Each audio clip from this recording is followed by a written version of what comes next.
कुलदेवता आणि गुरुस्वामींचं स्मरण करतो, वंदन करतो. आज रघुवंदन माम आपल्या नाही, त्यांच्या श्रद्धांजलीसाठी आपण आदिती उपस्थित आहोत.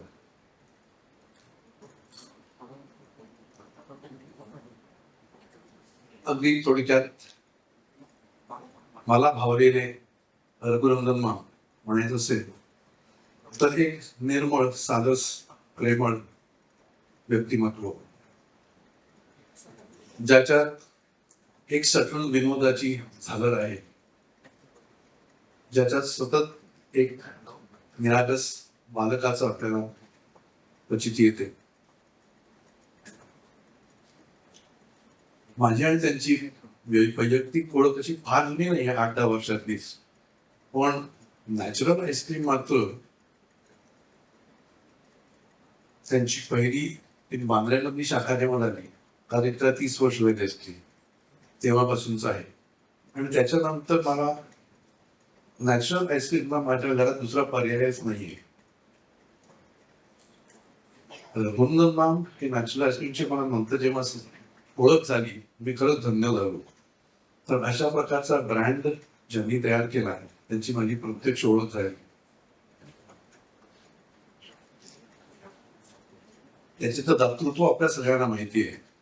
पण मी पर्सनली जेव्हा त्यांना भेटलो, ऑल इंडिया सरस्वती कल्चरल ऑर्गनायझेशनच्या संदर्भात आपल्या गणेशोत्सवात आणि इतर सरस्वती समाजाच्या कार्यक्रमामध्ये त्यांच्यातले वेगवेगळे पैलू मला दिसायला लागले.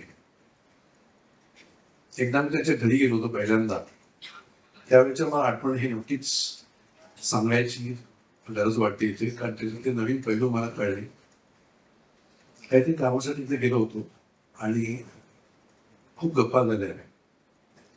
त्यांनी पहिल्यांदा आपलं सगळं घर, इतकं सुंदर घर केलंय, ते त्यांनी अगदी मनापासून मला प्रेमाने दाखवलं. प्रत्येक खांब जो त्यांनी त्यांच्या गावाकडून एखाद्या जुन्या 100 वर्षाच्या घराचे तसे ते आणले होतं.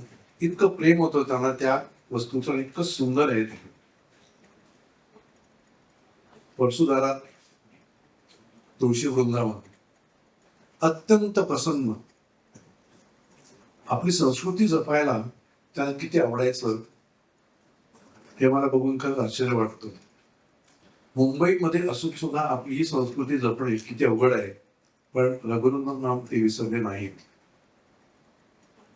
आम्ही बसलो होतो, तर मग आलो म्हणून माझ्याशी ते मराठीतून बोलायची, कारण मला कोकणी जरी समजत असेल तरी बोलता येत नाही, पण माझ्याशी ते मराठीतून बोलायचे. जरा बसा, मी आलो. 5 मिनिटं आलेच नाही. म्हटलं काय करताय? 5 मिनिटं आले, हातात आईस्क्रीमचे कप. पण ते नुसतं आईस्क्रीम नव्हतं, त्याच्यावर अजून काहीतरी होतं. तळलेले पोहे वगैरे असे काहीतरी त्यांनी एक नवीन एक्सपेरिमेंट केला होता. त्यातरी घ्या, मी नवीन काहीतरी बनवलंय, मग तुम्हाला आवडेल.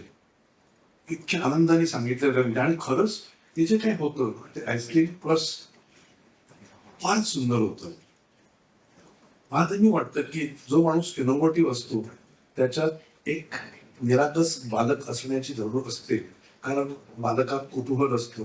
कुतूहलामुळे इनोव्हेशन तयार होतं आणि ते मला त्यांच्यात दिसतं.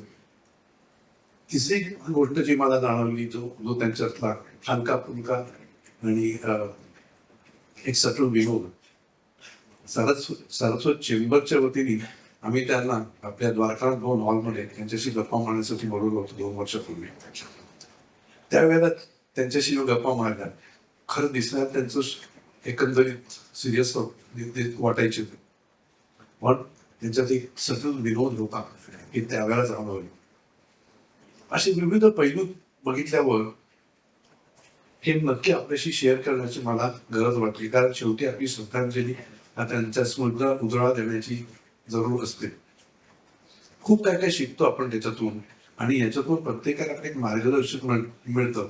म्हणून ही मला जे भावलेले रघुवंदन माम तुमच्या पुढे सादर केले.